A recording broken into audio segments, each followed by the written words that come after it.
ጤና ይስጥልን ተመልካቾች እንደምሰነበታችሁ። ቆይታችን አንድ ርዕሰ ጉዳይ መርጠን ከእንግዳ ጋር ቆይታ የምናደርግ ይሆናል። የባህር ዳር ዓለም አቀፍ ስታዲየም ማዕከል አጠቃላይ ሂደትና ከአስተዳደር ጋር የተያያዙ ጉዳዮችን የምናነሳ ነው የሚሆነው። ከእንግዳችን ጋር በቆይታችን አብራችሁ እንድትቆዩ ፕሮግራሙን እንድትከታተሉ እንጋብዛለን። ወደ እንግዳችን አልፋለሁ። እንግዳችን ራስዎን ያስተዋውቁ። እሺ፣ አመሰግናለሁ። ምስክር ሰውነት የአማራ ክልል ወጣቶችና ስፖርት ቢሮ የህዝብ ግንኙነት ኃላፊና በባህር ዳር ዓለም አቀፍ ስታዲየም ማዕከል ተወካይ ስራ አስኪያጅ። በጣም ጥሩ። እንግዲህ ቀደም ብዬ እንዳስተዋወቅኩት የተለያዩ ሀሳቦችን የምናነሳው በባህር ዳር ዓለም አቀፍ ስታዲየም ማዕከል ዙሪያ ነው። ወቅታዊ የግንባታ ሂደቱ ይታወቃል። በቅርብ ደግሞ ከአስተዳደር ጋር የተያያዙ ጉዳዮች ትኩረት አግኝተው ውይይት እየተደረገባቸው እንደሆነ ይታወቃል። ስታዲየሙ እየተጠናቀቀ ከመሆኑ ጋር ተያይዞና ጠቅለል ካለ ሀሳብን ጀምር። የባህር ዳር ዓለም አቀፍ ስታዲየም አሁን ያለበት ሁኔታ ምን ይመስላል? የባህር ዳር ዓለም አቀፍ ስታዲየም እንግዲህ ብዙ ጊዜ እናንተም እንደዘገባችሁት ትልቅ ተቋም ነው ወይም ደግሞ ስታዲየም ነው። ይህ ስታዲየም ለሀገር ትልቅ ፋይዳ አለው ተብሎ የሚታሰብ ትልቅ ተቋም ነውና ይህ ስታዲየም በክልሉ መንግስትም በህዝቡም ትብብር በጥሩ ሁኔታ አሁን ግንባታው እየተጠናቀቀ ያለበት ሁኔታ ነው ያለው። ኦልሞስት ከጣራ ስራ ውጭ ያሉ ማናቸውም ስራዎች የካፍን መስፈርቶችና አስተያየቶች መሰረት ባደረገ ግንባታቸው እየተከናወነ ነው።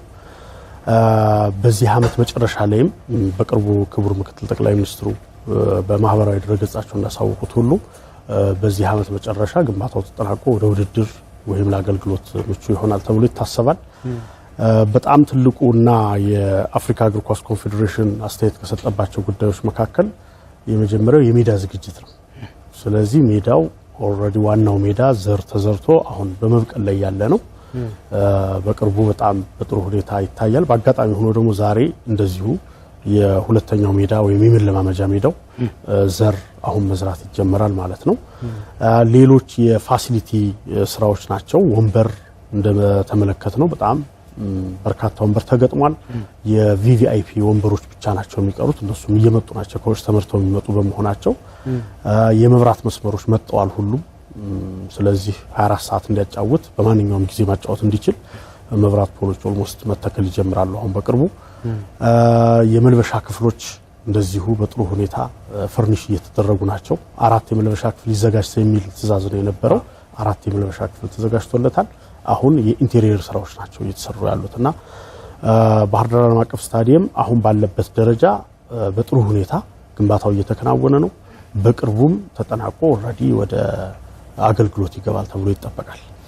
በጣም ጥሩ። የግንባታ አጠቃላይ ሂደቱ አሁን ያለበትን ሁኔታ በዚህ መልኩ ከገለጽን በቀጣይ ወደ አገልግሎት በሚገባበት ሂደት አስተዳደራዊ ጉዳዮች ምን ሊመስሉ ይችላሉ የሚለው ጉዳይ የብዙ ሰዎች ጥያቄ ነው የሚሆነው። ግዙፍ ማዕከል እንደሆነም አንስተናል። በጉጉትም ህዝቡ እየጠበቀው ያለ ጉዳይ ነው ወደ ስራ እስኪገባ ባለው ሂደትና የደንብ ውይይቶች እየተደረጉ እንደሆነ ይታወቃል። የክልሉ መንግስትም ስታዲየሙን በማስተዳደር አንጻር ያወጣው ደንብ አለ። ይህ ደንብ ምንድን ነው የሚለው ከአስተዳደር ጉዳዮች ጋር በተያያዘ ያሉ ነጥቦችን ብናነሳ በጣም ጥሩ። ባህር ዳር ዓለም አቀፍ ስታዲየም ማዕከል በማዕከል ደረጃ የተቋቋመው በ2010 ዓመተ ምህረት ነው። 172 2010 የሚባል ደንብ የክልሉ መንግስት አቋቁሞለታል። በዚህ ደንብ መሰረት ራሱን ችሎ እንዲተዳደር ነው የሚፈለገው። እዚህ ላይ ልብ ሊባል የሚገባው ነገር ምንድነው? በዚህ በስታዲየም አስተዳደር ብዙም የበቃ እውቀትና ልምድ የለንም እኛ ሀገር ላይ። ያም በመሆኑ ስታዲየሞች የሚሰጡት አገልግሎት ለህብረተሰቡ በሚፈለገው ደረጃ ወይም ደግሞ ዘላቂ ጥቅም በሚያስገኘው መልኩ አይደለም ይካሄድ የነበረው ይስተዳደር የነበረው። በአብዛኛው ስታዲየሞቹ ከወጣትና ስፖርት ቢሮ ጋራ ወይም ደግሞ ስፖርት ኮሚሽን ከሚባለው ጋር ከመሳሰሉ ጋር ተጨፍልቀው በስፖርት ፋሲሊቲ ወይም በሌሎች እንዲተዳደር ነው የሚደረጉት። ይህ በመሆኑ ምክንያት የሚያስፈልጋቸውን ወጪ በቀላሉ መሸፈን የሚችሉባቸው ሁኔታዎች የሉም። የሚፈለገውን አገልግሎት በሚፈለገው ደረጃ ለማቅረብ የሚያስችልበት ሁኔታ የለም። ስለዚህ ዘላቂ ጥቅም ለህብረተሰቡ በመስጠት ረገድ ውስንነት የሚከሰትባቸው ነው የነበሩ። ስለዚህ የክልሉ መንግስት በዚህ ደረጃ ሊመሰገን ይገባዋል የሚል ሐሳብ ያለኝ። ምክንያቱም ባህር ዳር ዓለም አቀፍ ስታዲየም ደረጃውን ጠብቆ አገልግሎት እንዲሰጥ በማሰብ ራሱን የቻለ ደንብ ማቋቋም መቻሉ አንድ ትልቅ ነገር ነውና የባህር ዳር ዓለም አቀፍ ስታዲየም ከዛ ጊዜ ጀምሮ በተለይ አሁን ወደ ተግባር እያስገባ ነው እስካሁን ድረስ በእኛ ቢሮ ችግር የነበረው ምንድነው ከ2010 ጀምሮ እስካሁን ድረስ ደንቡን ተግባራዊ ያለ ማድረግ ተቋሙን ያለ ማቋቋም ጉዳዮች በመኖራቸው ተከታታይ የሆነ ጥገና የማድረግ የመከታተል የመሳሰሉ ነገሮችን በአግባቡ ለመፈጸም አልተቻለም ነበር። አሁን ግን ይሄ ግንባታ እንደተጠናቀቀ አብሮ ኢሚዲያትሊ ወደ ተግባር እንዲገባ ደንቡ ወደ ተግባር እንዲገባ ኮሚቴ አዋቅሮ ወደ ስራ ተገብቶበታል። ኮሚቴ አዋቅሮ ወደ ስራ መግባት ብቻ ሳይሆን የራሱ የሰው ኃይል እስከሚኖረው ድረስ በጊዜያዊነት ከወጣትና ስፖርት ቢሮ ስራ አስኪያጅም ተመድቦለት ሌሎች የሰው ኃይሎችም አጋዥ የሰው ኃይሎች እንደዚሁ ተመድበውለት ስራ እንዲጀምር ተደርጓል። ኦልሬዲ በደንብ ቁጥር 172/2010 ዓመተ መሰረት ተግባሮቹ ተጀምረዋል። እሱን ተያያዥ ደግሞ ወደ እውነተኛ ተቋም መመስረት ላይ የሚያስችሉ የተለያዩ ስራዎች እየተሰሩ ያሉበት ሁኔታ ነው ያለው። ጥሩ። ስለዚህ አደረጃጀቱ በቀጣይ የሚመጣ ነው የሚሆነው። ከአደረጃጀቱ ጋር ተያይዞ ደግሞ በቦርድ እንዲመራ መወሰኑም ከዚሁ ጋር ሀሳብ ተነስቷልና የቦርድ አወቃቀሩ ምን መልክ ሊኖረው ይችላል? አደረጃጀቱ ምን መልክ ነው የሚኖረው? በስሩ ደግሞ ሰራተኞችም ስለሚኖሩ የረቂቅ መመሪያዎችም ውይይት እንደነበረ እናውቃለን። ከዛ ጋር በተያያዘ ያሉ ሀሳቦች ምንድናቸው? ደንቡን መነሻ በማድረግ ማዕከሉን የሚያስተዳድር መዋቅር እየተዘጋጀለት ነው። ተዘጋጅቷል ኦልሬዲ። ደንቡ በግልጽ እንደሚያስቀምጠው ማዕከሉ በስራ አመራር ቦርድ የሚመራ ነው ይላል። የስራ አመራር ቦርድ አባላትም ምን መሆን መቻል አለባቸው የሚሉትም እንደዚሁ ያስቀምጣል። ይህ የስራ አመራር ቦርድ በአብዛኛው በአንድም ሆነ በሌላ መንገድ ስራው ይመለከታቸዋል ተብሎ የሚታወቁ ቢሮዎች እዛ ውስጥ በቦርድነት እንዲኖሩ ነው። የቦርድ ሰብሳቢው ወጣትና ስፖርት ቢሮ ነው። ምክትል ሰብሳቢው የባህር ዳር ከተማ ከንቲባ ነው። በይበልጥ ቅርብ እንዲኖረው ስለተፈለገ ጭምር የስራና ስልጠና ቢሮ የቦርድ አባል ነው። ትምህርት ቢሮ ቦርድ አባል ነው። መንግስት ኮሚኒኬሽን ቦርድ አባል ነው። ፖሊስ ኮሚሽን ቦርድ አባል ነው። ከህዝባውያን ከፌዴሬሽኖች መካከል አንዱ የቦርድ አባል ነው። እነዚህና ከዚህ ጋር ተያያዥነት ያላቸው አካላት የቦርድ አባላት ናቸው። ይሄ የሆነበት መሰረታዊ ምክንያት ስራዎቹን በሚያከናውንበት ጊዜ ሞር ቀረቤታ ያላቸው ተቋማት እገዛ እንዲያደርጉለት በማሰብ የቦርዶቹ እንዲዋቀሩ ተደርጓል። ከዚሁ ጋር ተያይዞ ደንቡ በግልጽ ያስቀመጠው ምንድነው ተቋሙ ራሱን ለማስተዳደር የተለያዩ ተግባራትን አገልግሎቶችን እንዲፈጽም ነው። ባህር ዳር ስታዲየም ያረፈበት ቦታ 42 ሄክታር በሚሆን ቦታ ላይ ነው። ይሄ የስፖርት ፋሲሊቲን ብቻ የምታስተናግድበት ብቻ ሳይሆን የአካባቢው ማህበረሰብ የሪክሬሽን ሴንተር እንዲሆን የመዝናኛ ማዕከል እንዲሆን ጭምር ነው ደንቡ የሚያስቀምጠው። ስራዎችም እየተሰሩ ያሉት በዛ ደረጃ ነውና ባህር ዳር ዓለም አቀፍ ስታዲየም ሁለት አገልግሎቶችን ይሰጣል። የስፖርት ማዘውተሪያ ስፍራዎችን ያስተናግዳል። ሁለተኛ ደግሞ የመዝናኛ ቦታዎችን ያስተናግዳል። ሶስቱንን ደግሞ ለማስተናገድ መለስተኛ ወይም ተመጣጣኝ ገቢ መሰብሰብ መቻል እንዳለበት ያስቀምጣል። ስለዚህ በገቢ የሚተዳደር ተቋም ነው። ከዚህ በፊት ከነበሩት አሰራሮች የሚሆነው ምንድነው የመንግስትን በጀት የሚጠብቅ ተቋም ሳይሆን በሚሰጣቸው አገልግሎቶች ከሚያገኛቸው ገቢ ራሱን ማስቀጠል መቻል ነው። ጥገናዎችን መስራት ነው። ፋሲሊቲዎችን ማሟላት ነው። የበለጠ የህዝቦች መዝናኛ፣ የህዝቦች መገበያያ፣ የህዝቦች መቆያ ስፍራ እንዲሆን ለማድረግ ነው። በዚህ መሰረት የመዋቅር ዝግጅቱ ይህንን እንዲመስል ተደርጎ ተከናውኗል። በተለይ ከግብይትና ፕሮሞሽን ጋር የተያያዙ ከስፖርት ፋሲሊቲ አስተዳደር ጥገና ጋር የተያያዙ ሌሎች መደቦችን መሰረት አድርጎ እንደዚሁ ወደ ስራ እንዲገባበት ተደርጓል። የተለያዩ ማኔጅመንት ስራዎችንም የሚሰራ አካል ጭምር በመዋቅር ደረጃ ተዘጋጅቶለታል። የስራ ዝርዝሮች ተዘጋጅተውለታል። ሌሎች መመሪያዎችም እንደዚሁ በተመሳሳይ ተዘጋጅተዋል። ለምሳሌ የሰው ሀብት አስተዳደር መመሪያ በራሱ ነው የሚተዳደረው። እንደዚሁ ልምዶችን ከተለያዩ ቦታዎች በመውሰድ ተዘጋጅቶለታል። ገቢ የሚሰበስብባቸው የገቢ አርዕስቶች ተዘጋጅተዋል ወይም ተለይተዋል። በዛ መሰረት መመሪያ ተዘጋጅቶለታል። እነዚህ ሁሉ መመሪያዎች በአጠቃላይ ቦርድ ቀርቦ የሚያጸድቃቸው ናቸው። አሁን እያደረግን ያለነው እነዚህን መዋቅርን መመሪያዎችን አጠናቆ የማስተቸት ስራ ነው እየተከናወነ ያለው። የመጀመሪያ ዙር የማስተቸት ስራ ከባለድርሻ አካላት ጋር ተከናውኗል። የአማራ ሚዲያ ኮርፖሬሽንን ጨምሮ ሞር በጣም ቅርብ ግንኙነቶች ይኖሩናል። ብዙ ስራዎች ይኖራሉ ተብሎ ይታሰባል ከማዕከሉ ጋራ። ከሱ ጋር ተያይዞ እነሱንም ሌሎችንም ተቋማት ከፍተኛ የስራ ኃላፊዎች በተገኙበት ማስተቸት ስራዎች ተከናውኗል። ብዙ ግብአቶች ተሰጥተዋል። እሱን እናነሳለን። ከዚሁ ጋር በተያያዘ የአሰራር መመሪያዎቹ አደረጃጀቱ አጠቃላይ አሁን ያለበት ሁኔታና የቦርዱ አወቃቀር ምን ይመስላል የሚለውን ጉዳዮች ካነሳን የገቢ ማመንጨት ወይም የገቢ አርዕስቶችን ስናነሳ ነበርና አሁን ባለው ሁኔታ ሱቆቹ ካፍቴሪያን የተመለከቱ ጉዳዮች ጂምናዚየሙን ጨምሮ ጂምናዚየሙ ወደ ተግባር እንደገባም ይታወቃል ከጨረታ ጋር ተያይዞና እነዛን ቦታዎች ከማስተዳደር ጋር በተያያዘ አሁን ያለበት ወቅታዊ አቋም ምን ይመስላል ስታዲየሙ የሚለውን እናንሳ። የጨረታ ሂደቶች ታስበዋል ወይ? በቅርብ ልክ ነው። የባህር ዳር ዓለም አቀፍ ስታዲየም ማዕከል ፓራሌሊ ከግንባታው ጋር እንዲሄድ ነው እየተፈለገ ያለው። በሁለቱ መካከል በኋላ ችግሮች እንዳይፈጠሩ ወይም በመረካከብ ሂደት ውስጥ አዲስ ተቋም አቋቁመ ከዛ በኋላ መረከብ ትንሽ እንትን ያደርጋልና ሁለቱ ጎን ለጎን እንዲሄዱ ነው ቢሮ እያደረገ ያለው። በዚህም ቢሮ በጣም ኢነርጂቲካሊ እየሰራ ያለበት ሁኔታ ነው ያለው። ከዚህ ጋር ተያይዞ የመጀመሪያ ያደረግነው ጂሙን ነው ወይም ደግሞ የፊትነስ ተቋም አለን። ራሱን የቻለ ጂም አለ። ያ ለአካባቢው ማህበረሰብ ለሚመጡ አካላትም አገልግሎት የሚሰጥ ነው። ስለዚህ ይህንን ማዕከሉ ካለው አዲስ ከመሆኑ ጋር ተያይዞ ከሚኖረው ልምድ ጋር ካሉት የሰራተኛ ቁጥር ገና ወደ ስራ እየገባ ከመሆኑ ጋር ተያይዞ በዚህ ዘርፍ ላይ የበቃ እውቀት ያለው ድርጅት ገብቶ ቢያስተዳድረው የበለጠ ውጤታማ እንሆናለን ተብሎ በመታሰቡ ምክንያት ጨረታ ወጥቶ ወይም ደግሞ በዚህ ዘርፍ የተሰማሩ ሰዎች እንዲወዳደሩበት ተደርጎ ኦልሬዲ ተላልፏል ወይም ተሰጥቷል። አስፈላጊ የኢንቴሪየር ስራዎች እንዲያከናውኑ ተሰጥቶታል።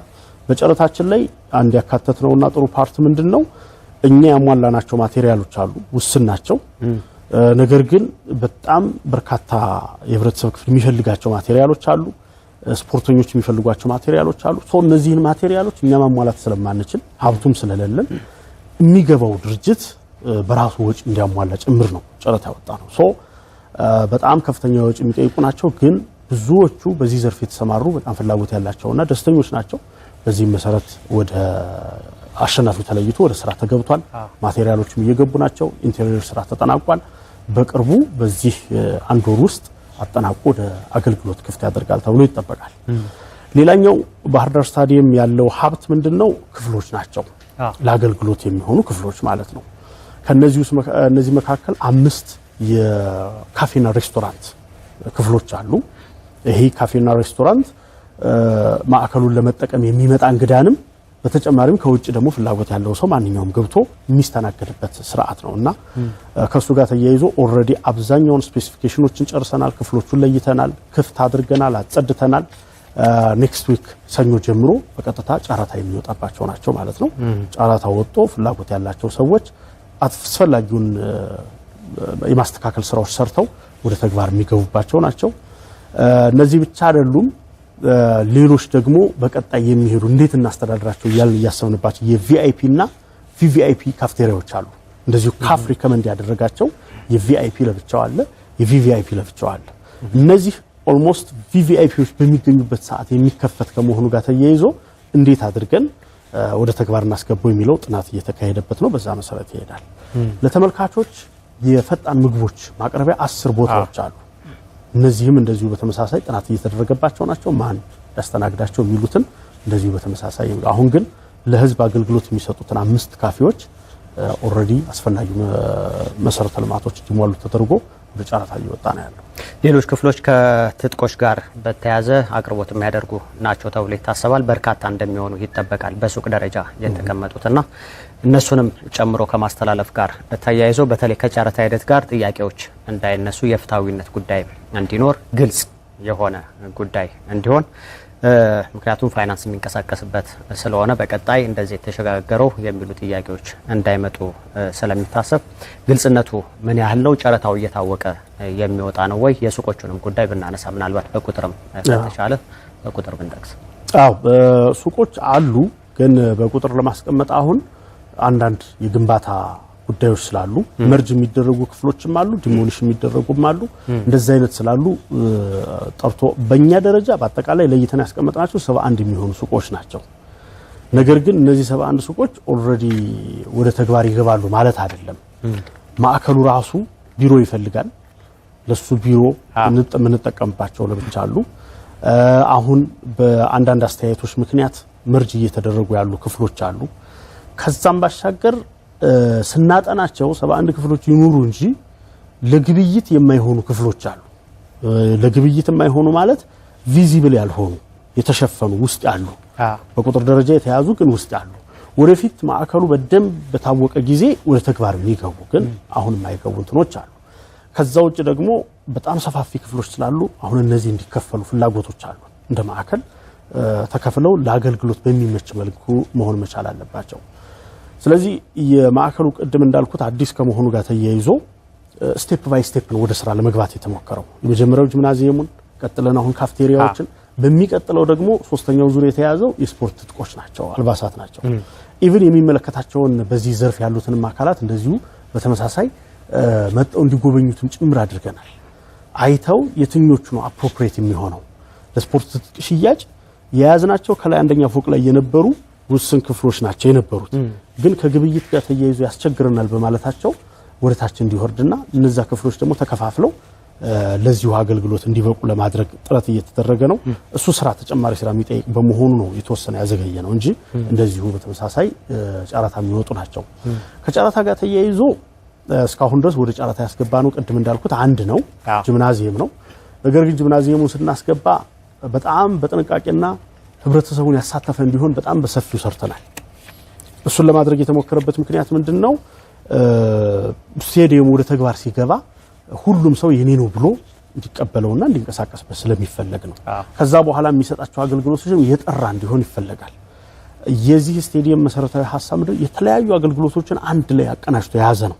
መዝናኛ አለ፣ ስፖርት ማዘውተሪያ አለ፣ የቤት አስተዳደር አለ፣ ሌሎች አገልግሎቶች እነዚህን ሁሉ በሚያረካ መልኩ መሆን መቻል አለበት። ስለዚህ የማዕከሉንም ስታንዳርድ በጠበቀ መንገድ አገልግሎት የሚሰጥን ሰው ፍላጎት አለን፣ ሁሉንም ሰው የማሳተፍ ደግሞ ፍላጎት አለን በተመሳሳይ።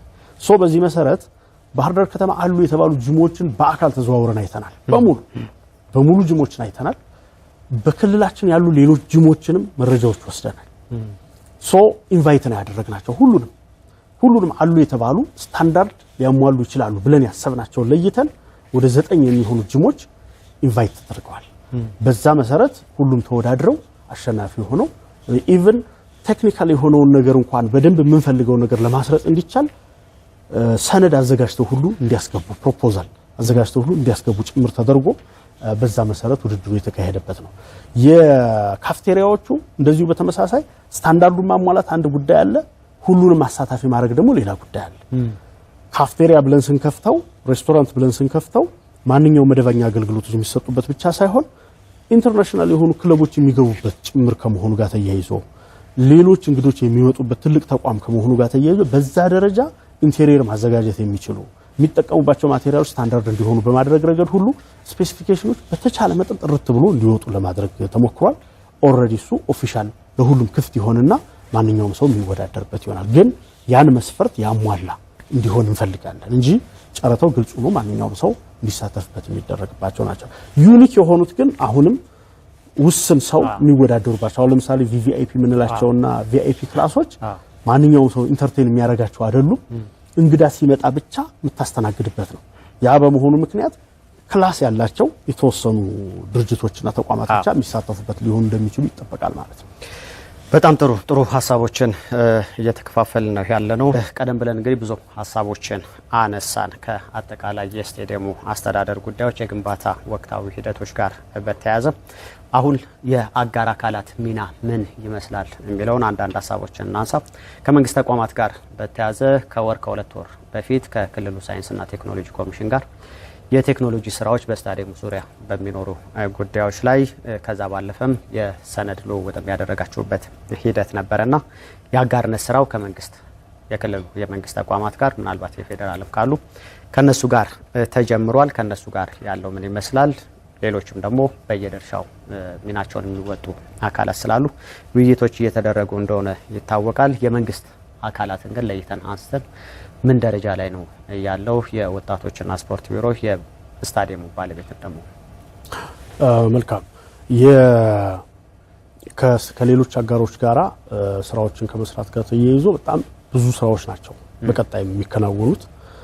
ቀደም ካነሳው ጋር ተያይዞ የሳይንስና ቴክኖሎጂ ቢሮ ተብሏል። አሁን አጋጣሚ በጣም ጥሩ ሆኗል። አዎ ደስ የሚል ነው። ምክንያቱም ከፍ ብሎ አገልግሎት እንዲሰጥ ጭምር በቅርቡ የክልሉ ምክር ቤት እንትን ሰጥቷል። በዚህ መሰረት ከሱ ጋራ ስምምነት አድርገናል። በጣም ብዙ ቴክኖሎጂ ስራዎች አሉ። ስቴዲየሙ ላይ ወደ 116 የሚሆኑ ካሜራዎች ይገጠሙለታል። በስቴዲየሙ ውስጥ 4 በጣም ሴንሲቲቭ የሆኑ ካሜራዎች ይገጠማሉ። ሌሎች የመግቢያ ቼክ ፖይንቶች አሉ ኤሌክትሮኒክ የሆኑ እነዚህን ቼክ ፖይንቶች ሁሉ በመቆጣጠርና አጠቃላይ የቴክኖሎጂ ልውውጥም ከማድረግ ጋር ተያይዞ የክልሉ ሳይንስና ቴክኖሎጂ ቢሮ ከወጣቶችና ስፖርት ቢሮ ካሰሪው እንዲሁም ደግሞ ከማዕከሉ ጋራ በቀጣይ በሚሰራበት ሁኔታ ስምምነቶች ተካሂደዋል። ይህንን ስራ የሚሰሩ ሰዎችንም ለይተው አሳውቀውናል። በዚህ መሰረት አሁን የመስመር ዝርጋታዎች ናቸው የተከናወኑት። ቴክኖሎጂዎች በኢንስቶል ሲደረጉ በማስተዳደርም ቀጣይ አብረውን በመስራትም እንደዚሁ ደግሞ አሁን ያሉትን የቴክኖሎጂ ልውውጦች ለማድረግ በሚያስችል ደረጃ ስራዎች ይጀመራሉ ማለት ነው። የሳይንስና ቴክኖሎጂ ብቻ ሳይሆን ካፍ ራሱ ሪኮመንድ የሚያደርገው የሚያስገድዳቸው የተለያዩ ተቋማት አሉ። ለምሳሌ ከጸጥታ ጋር ተያይዞ ራሱን የቻለ ሰነድ ተዘጋጅቶለት ሁሉ ስምምነት ይካሄዳል። ውድድሮች በሚካሄዱበት ጊዜ ወይም ደግሞ 52000 ተመልካች አስተናግዳለሁ ስትል ይሄንን 52000 ተመልካች ሴፍ በሆነ ሁኔታ ማስተናገድ መቻል አለበት። በእኛ ደረጃ መሰረተ ልማቶች ናቸው የሚሟሉት። ቢሮው ያሟላቸው ያሉት የመውጫ መግቢያ በሮችን ሴፍ ማድረግ፣ መወጣጫ ደረጃዎችን ሴፍ ማድረግ፣ ሌሎች የአደጋ መከላከያ ሁኔታዎችን ሴፍ ማድረግ ይሰራል። ከዛ ከባሻገር ግን የጥበቃ ጉዳዮችን በተመለከተ ደግሞ በአቅራቢያው ካለ የፖሊስ የአድማ ብተና ወይም ሌላ አካል ሴፍ በማድረግ ዙሪያውን ሴፍ በማድረግ ረገድ እንደዚሁ ሰነዶች ይዘጋጃሉ። በዛ መሰረት ስምምነቶቹ ይካሄዳሉ። ኢቭን የካፍ ገምጋሚ ቡድን እነዛን ሁሉ ቼክ ያደርጋል። በምን ያህል ርቀት አለ ይህን ሴፍ በማድረግ ረገድ ማለት ነው። ሌላው ከጤና ተቋማት ጋር ነው። ከጤና ተቋማት ጋርም እንደዚሁ በግቢው ውስጥ ራሱን የቻሉ ወደ 4 የሚሆኑ ክሊኒኮች አሉ። በፍጥነት አገልግሎት መስጠት የሚችሉ በተለያየ ሳይድ ክሊኒኮች አሉ። ነገር ግን ከዚህ ባስ ያለ ችግር ቢከሰት በተመልካቾችም ላይ በተጫዋቾችም ላይ በአቅራቢያ ምን የሕክምና ተቋም አለ የሚል እንደዚሁ በተመሳሳይ ቼክ ያደርጋል። ስለዚህ ከነዚህም ጋራ የሚያስችሉ ሰነዶች እየተዘጋጁ ናቸው። ስምምነት የሚደረግባቸው በፍጥነት አገልግሎት የሚሰጡባቸው እነሱም ፋሲሊቲዎቻቸውን አምጥተው እዛው አገልግሎት የሚሰጡባቸው ችግር ካለ ደግሞ በቅርብ ርቀት አገልግሎት የሚሰጡባቸው ማለት ነው። ስለዚህ እነዚህ ተቋማት አሉ። ከዛ ውጭ እንደሚታወቀው ከአሚኮ ጋር ነው። ከአሚኮ ጋርም እንደዚሁ በተመሳሳይ የቅርብ እንትን ለማድረግ ተሄዷል። የመጀመሪያው ስቴፕ እንዲሁም ስቱዲዮ ነው።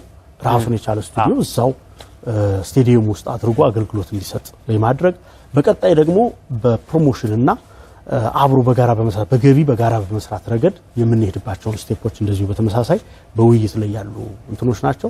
እነዚህና ሌሎች ተቋማትን በመጨመር በርካታ ስራዎች የሚሰሩባቸው ናቸው። እነዚህ ከመንግስት ተቋማት ናቸው። ከመንግስት ተቋማት ውጭ ያሉም እንደዚሁ በድጋፍ የሚሰሩት አሁን ሎቢ እየተደረጉ ናቸው። ለምሳሌ ኤልኢዲ ስክሪን ያስፈልገናል በዙሪያው። በዚህ ዙር ግንባታ ውስጥ አልተካተተም ይሄ። ስለዚህ ይህንን ሊደግፉን የሚችሉ ተቋማት ፕሮፖዛል ተዘጋጅቶ የስፖንሰርሺፕ ጥያቄ ቀርቦላቸዋል። የፉትሳል ሜዳዎች አሉ በከፊል የተዘጋጀ። ይህን የፉትሳል ሜዳ የማጠናቀቅና የአካባቢው ወጣት ገብቶ እዛ እንዲዝናናበት፣ እንዲጫወትበት፣ ዘወትር አገልግሎት እንዲያገኝበት የሚያስችልበትን አሰራር ለመከተል እንደዚሁ ፕሮፖዛል ተዘጋጅቶ ቀርቧል።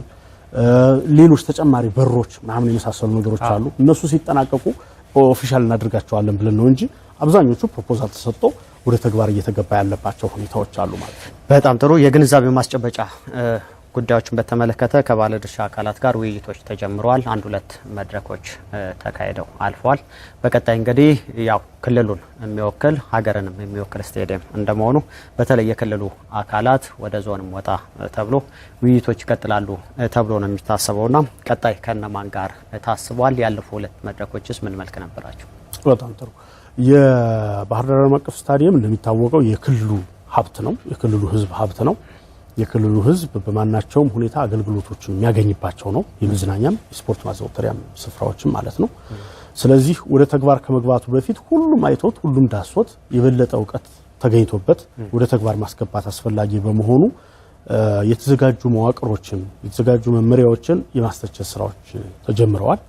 በዚህም ቅድም እንዳልኩት ባለድርሻ አካላትና ከፍተኛ የሥራ ኃላፊዎች አይተውታል ሐሳብ ግብአት ተገኝቶበታል ቀጥሎ ደግሞ የስፖርት ባለሙያዎችና ሌሎች በዚሁ ዘርፍ ያሉ አካላት እንደዚሁ እንዲተቹት ለማድረግ ጥረት ተደርጓል በዚህም ላይ እንደዚሁ አብዛኛውን ሐሳቦች ተነስተውበታል ስለዚህ እነሱን ይዘን የማስተካከል የምናስረዳቸውን ደግሞ የማስረዳት ሁኔታዎች አሉ ከነዚህ እንትኖች የወሰድነው ምንድነው ከአስተሳሰብ ደረጃ ከመንግስት ያለ መውጣት ፍላጎቶች አሉ ከተነሱት ሐሳቦች ጋር ተያይዞ የስቴዲየም አስተዳደር ያው ከተለመደው አስተዳደር ጋር እንዲቀጥል የመፈለግ ወይም በመንግስት ስር ሆኖ እንዲሆን የመፈለግ ሁኔታዎች አሉ እሱ ግን እስካሁን ድረስ የመጣንበት መንገድ ብዙ ውጤታማ አድርጎን አላየ ነው በራሱ ሀብት ያመነጨ ራሱን እየጠገነ ያስተካከለ የሚሄድበት ትልልቅ ኢንቨስትመንት በሚጠይቅበት ጊዜ ደግሞ መንግስት እየጠየቀ የሚሄድበትን አሰራር መከተል የሚጠይቅ ይሆናል ከዛ ውጭ ሌሎች ግን መስተካከል ያለባቸው የተነሱ ነገሮች አሉ በመቀጠል የሚሆነው ምንድነው ከሌሎች እንዲሁ ባለድርሻ አካላት ዞን ሊሆን ይችላል ከተማ ሊሆን የክልሉ እንደመሆኑ መጠን ሁሉንም ያሳተፈ እንደዚሁ ይካሄዳል ሌሎች በዚህ በልማት ገቢ በመሰብሰብ የሚሳተፉ ተቋማት ኢንተርፕራይዞች ጋራም እንደዚሁ በተመሳሳይ በምን አይነት መንገድ ብንሄድ አዋጭ ነው ፕሮሞሽንን ከመስራት ጋር ተያይዞ ያሉትን እነዚህና መሰል እንቅስቃሴዎችን ከተለያዩ ባለድርሻ አካላት ጋራ በፌዝ ተከናውኖ መጨረሻ ላይ ለቦርድ የሚቀርብባቸው ሁኔታዎች ናቸው የሚሆኑት እነዚህ ከተለያዩ አካላት ሐሳብ የሚሰበሰብባቸው እንትኖች የሚቀጥሉና በቀጣይም ኢቭን ከተመረጡ ወጣቶች ጋርም ጭምር እንደዚሁ ሐሳብ ምን ለዋወጥባቸው ሁኔታዎች እንደዚሁ እንደ ግንባታው ሁሉ አስተዳደሩንም አሳታፊ ለማድረግ ሰፊ ስራዎች እየተሰሩ ናቸው ያሉት ጥሩ የግንባታ አጠቃላይ ሂደቱን በተመለከተ እስካሁን በደረሰበት ደረጃ አንፃር የህብረተሰቡ ተሳትፎ ትልቅ እንደሆነ እናስታውሳለን ከአርሶ አደሩ ህብረተሰብ ጀምሮ የሚመለከታቸው የተባሉ ወይም ፍላጎት ያላቸው የኔ ነው ያሉ ሁሉ ባለሀብቶችን ጀምሮ በርካታ አስተዋጽኦ ማድረጋቸው ይታወሳል በቀጣይ ስታዲየሙ ወደ ተግባር ሲገባ ያለው ደረጃ ሳይወርድ በዛው ልክ እንዲቀጥልም ይተበቃልና ህብረተሰቡ ከዚህ አንፃር በመልኩ ነው ማገዝ ያለበት የኔ ብሎ እንዲወስዱ አብዛኛው ጉብኝቶች ሲደረጉ በመንግስት አካላት በመንግስት አመራሮች ይደረጋልና ትንሽ ራቅ የማለት ህብረተሰቡና የመንግስት ነው የህብረተሰብ ነው የሚሉ አይነት ሐሳቦች እየተከፈሉ ከመጣታቸው ጋር ተያይዞ የራሱን ስታዲየም እንዴት ነው መጠበቅ ያለበት አሁንም ህብረተሰቡ የኔ ስታዲየም ነው ብሎ መውሰድ ስላለበት በዛ አንፃር ከአስተዋጽኦ አንፃር በቀጣይነትም በመልኩ መቀጠል አለበት ለህብረተሰቡ የሚሆን መልእክት መልካም ይህ ስቴዲየም ምንም ጥያቄ የለውም የክልሉ ህዝብ ጥያቄ ማን ነው ንብረት ነው ወይ ደግሞ ስቴዲየም ነው በግንባታ ሂደቱም በጉልበቱም በሐሳቡ በገንዘብ ኮንትሪቢዩት ሲያደርግባቸው የቆዩ ነው ኦፍ ኮርስ በጣም ሰፊውን ድርሻ የወሰደው የክልሉ መንግስት ነው በጣም ከፍተኛ የሆነ በጀት የመደበባቸው እንትን ያደረገው እየገነባ ያለው ግን ለህዝብ ነው መንግስትም የገነባው የአካባቢው ማህበረሰብ የሚጠቀምበት ለህዝብ ነው በነገራችን ላይ ይህ ስቴዲየም መጀመሪያ የታሰበው የኳስ መጫወቻ ተብሎ ነው የታሰበው ነገር ግን እግር ኳስ ብቻ ሳይሆን ሌሎች ፋሲሊቲዎች የሚያስፈልጉታል ተብሎ ተጨማሪ ተደረገ ህዝብን ለማገልገል ሲባል አሁን በሁለተኛ ዙር ግንባታ በጣም ትልቁ ካፍ ከሚሰራቸው ካፍ ፕላስ ነው ሞቶ ካፍ ፕላስ ማለት ካፍ የሰጣቸው ሲደመር ሌሎች ፋሲሊቲዎችን በሚል ነው ስለዚህ ካፍ ፕላስ እንዲሆን ያስፈልገበት ምክንያት የክልሉ መንግስት ወጣትና ስፖርት ቢሮ የህዝብ መገልገያዎችን ማስፋት በሚል ነው በጣም ሁለተኛው ዙር ነው በሰፊው ህብረተሰቡ የሚጠቀምበትን የመዝናኛ ቦታዎች የግሪነሪ ቦታዎች የተለያዩ መሰረተ ልማቶች የሆዋና ገንዳዎች የአምፊ ቲያትር የፉትሳል እነዚህ ሁሉ ህዝብ በቀላሉ ከስፖርት ዘርፍ ውጪ ያሉ ሰዎች ሁሉ መጥተው የሚዝናኑበትን ሁኔታዎች ለማመቻቸት ነው በጣም በሰፊው የተሰራው በቅርቡ ሲጠናቀቅ የአካባቢው ማህበረሰብ ገብቶ የሚዝናናባቸው ድሎች በጣም ሰፊ ናቸው ሌሎች ፓርኮች የሚሰጡትን የመዝናኛ ፓርኮች የሚሰጡትን አገልግሎት ስቴዲየም ውስጥ እንዲሰጥ ጭምር አሁን እየተዘጋጀ ያለው የህፃናት መጫወቻዎች ሳይቀር እንዲኖሩ ነው እዛ ውስጥ እየተደረገ ያለው ያ ማለት የህብረተሰቡ ንብረት ሆኖ የባህር ዳር ከተማም ሆነ በአካባቢው ያለ ማህበረሰብ የክልሉ ህዝብ የሚዝናናበት ቦታ መዳረሻ እየሰፋ እንዲሄድ ከመፈለግ ጋር ተያይዞ በሰፊው እየተሰራበት ያለበት ሁኔታ ነው ያለው ህብረተሰቡ ይሄንን በመጠበቅ ረገድ እስካሁን ድረስም ሲያደርጋቸው የነበረው ይሄንኑ ነው ባህር ዳር ስቴዲየም ይሄ ነው የሚባል ችግር ገጥሞት አያውቅም ምክንያቱም ማህበረሰቡ የኔ ነው ብሎ ስለሚያስብ የሱ ሀብት ንብረት ስለሆነ በማናቸውም አግባብ ሲጠብቃቸው ነው የኖረው መጀመሪያም ወደ ግንባታ ሲመጣም እንደዚሁ በተመሳሳይ ሀብት ንብረቱን ትቶ አፍርሶ ነው ወደ ግንባታ ያስገባው ኢቭን አሁንም ደግሞ እያንዳንዷን እንቅስቃሴ እንዳይኑ ብሌን ነው። በዛ አልፎ ሲሄድ ኢምፕረስድ የማይሆን ሰው የማይደሰት ሰው የለም። ሶ የክልሉ አንዱ አይከን ስለሆነ ሁሉም የህብረተሰብ ክፍል በጣም የሚጠብቀው የሚንከባከበው ነው። እሱ እንደተጠናቀቀ ደግሞ ለወጣቶችም ለሌላው ማህበረሰብ መቀመጫዎች በየቦታው እየተመቻቹ ናቸው። ሰው ወክ አድርጎ ተዝናንቶ ቁጭ ብሎ የሚሄድባቸው ሁኔታዎችን ለማመቻቸት ነው።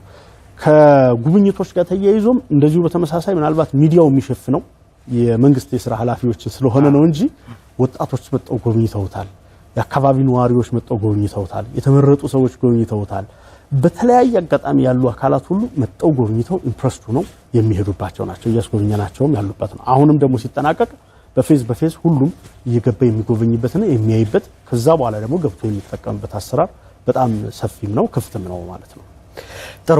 ከአጠቃላይ የግንባታው ሂደት ከአስተዳደር ጉዳዮች ጋር ሀሳቦችን ካነሳን ስታዲየሙም ራሱን የሚያስተዳደር እና ገቢ የሚያመነጭ ስታዲየም እንደመሆኑ የመጨረሻው ነው ሶስተኛው ምዕራፍ ተብሎ የሚጠበቀው የግንባታ ሂደት ጣራ የማልበሱ ጉዳይ ነውና የአስተዳደሩ አሁን የሚኖረው በቀጣይ የሚኖረው ሶስተኛውን ምዕራፍ ግንባታ ለማጠናቀቅ በምን ያህል መልኩ ገንዘብ እያደራጀ እስከዛ ጊዜ ሂደት ድረስ ይሄዳል?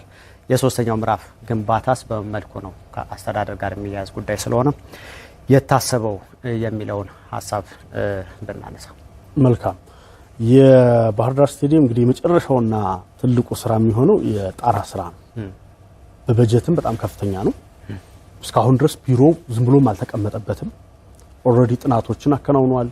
ምን አይነት ስራዎች እንደሚሰሩበት አስቀምጧል። ኢቭን ለክልሉ መንግስት አስፈላጊውን ፕሮፖዛልም አቅርቧል። የጣራ ስራው በአይነቱ ውስብስብ በመሆኑ ምክንያት እና ከፍተኛ ጥንቃቄ የሚጠይቅ በመሆኑ ምክንያት ከፍተኛ በጀት የሚጠይቅ ነው። የስቴዲየሙ ስፋት ከሌሎች እስካሁን ካየናቸው እንደ ወልዲያ እንደ ቃቂ ቃሊቲ ያሉ ስቴዲየሞች ለየት ያለ ነው። በጣም በርካታም ነው። እዚህ ሎካል በሆነ ኃይል የሚሰሩም አይደሉም። እነዚህን አካላት የሰራቸው ኮስፒ ነው የወልዲያንም እንትን ማለት ነው። ነገር ግን ያላቸው የርዝመት የስፋት ሁኔታ ከባህር ዳር ስቴዲየም ጋር የሚናበብ አይደለም እና ከዚህ ጋር ተያይዞ የሚጠይቀው በጀት ከፍተኛ ነው። ይህ በመሆኑ ቢሮውም ይህን ግንባታ ሳላጠናቀቅ አሁኑንም ሶስተኛው ዙር ይቀጥል የሚል ጥያቄ ይዞ ቀርቧል። ግን የክልሉ መንግስት ያው ባለፉት ጊዜያቶች በነበሩት ግንባታዎች ከፍተኛ የሆነ ወጪ ያወጣ በመሆኑ ምክንያት አሁንም ይህንን ለማስቀጠል ብዙም አቅሙ አልፈቀደለትም። ስለዚህ ሌሎች አማራጮች ስፖንሰሮችን ለማግኘት የተለያዩ እርምጃዎች ተሄደዋል፣ እንቅስቃሴዎች ተሄደዋል። እሱ እየተጠበቀ ነው፣ ምላሽ እየተጠበቀ ነው። የክልሉ መንግስትም ዝም ብሎ አልተቀመጠም። ስፖንሰር የሚያደርጉ አካላትን እንደዚሁ በተመሳሳይ እሱም ሎቢ እያደረገ ነው። የተሳካ ከሆነ እሱ በመጨረሻ የሚከናወንባቸው ሁኔታዎች አሉ። አስፈላጊው ነገር ስታንድ ባይ ተዘጋጅቶ የተቀመጠ ስለሆነ የፋይናንሱ ብቻ ነው እንደ ችግር የተወሰደው። ይህ ካልሆነ ግን ካፍ ይህንን አያስገድድም፣ የጣራ ጉዳይን አያስገድድም። አሁን አሹር ለማድረግ ብዙም የሚያስቸግር ነገር አይደለም። በሱ እየተጠቀምን በቀጣይ ግን ሀብት እያሰባሰብን ለማሰራት የሚቻልባቸው ሁኔታዎችን ጥረት ይደረጋል። ነገር ግን በዘገየ ቁጥር ደግሞ ገንዘብ እየጨመረ እንደሚሄድ ታሰብ በዶላር ስለሆነ በዛ መሰረት አሁን እንኳን የዶላር ለውጡ በተደረገበትና ከዛ በፊት ይዘነው የነበረው ግምታዊ ዋጋ በጣም ሰፊ የሆነ ልዩነት አለው እና በዘገየ ቁጥር ሀብት ይጠይቃል። ነገር ግን የግድ ካለን ሀብት ጋር መሄድ ስለሚጠበቅ እየተጠበቀ ያለበት ሁኔታ ነው ያለው። ጥሩ። የመጨረሻ ሀሳብ አድርጓለሁ። ተጨማሪ ሀሳብ ካለ በእርሶ በኩል መነሳት ይችላል። የአጠቃላይ እንግዲህ የስታዲየሙን ሁኔታ አነሳን። በመግቢያችን ላይም ምናልባትም ሀሳብ አንስተናል። በቅርቡ ጉብኝት ስለተደረገበት ዘንድሮ ይጠናቀቃል፣ ለውድድር ብቁ የሚሆንበት ሂደት አለ ተብሎ ሀሳቦች ተነስተዋልና በትክክል በቀጣዩ ዓመት የባህር ዳር ዓለም አቀፍ ስታዲየም በስታዲየም ደረጃ ስፖርታዊ ውድድሮችን ለማከናወን ክፍት ነው ብለን ጊዜ መቁረጥ እንችላለን? ከዛ ጋር ተያይዞ ተጨማሪ ሀሳቦች የሚነሱ ከሆነ ማንሳት ይችላል። መልካም። የባህር ዳር ዓለም አቀፍ ስታዲየም እንግዲህ በተያዘው ጊዜ ለማጠናቀቅ ጥረት ተደርጓል። ግን በተያዘው ጊዜ ለመሄድ ያስቸገረው አብዛኞቹ የሚመጡት ግብአቶች ከውጭ በመሆናቸው ምክንያት ብዙዎቹ ነገሮች ድል ያደርጓቸዋል። ከዶላርም በአንድ ዓመት እናጠናቅቃለን ተብሎ ነበር የታሰበው። አሁን ባለበት ሁኔታ ኦልሞስት አብዛኞቹ ስለገቡና ካፍ የሰጣቸውን አስተያየቶች በሙሉ ለማሟላት ጥረት ስለተደረገ በቅርቡም እንትን መጥቶ ነበረ የካፍ ከዚህ በፊት ገምጋሚ ቡድን የነበረ ግን አሁን የራሱን እንትን እያደረገ ያለ ስራ እየሰራ ያለ አካል መጥቶ እያንዳንዱን ነገር አይቷል። አይቶም በቃ አብዛኞቹ ነገሮች ተቀብሏቸዋል። ማስተካከያ የሰጣቸው ውስን ናቸው።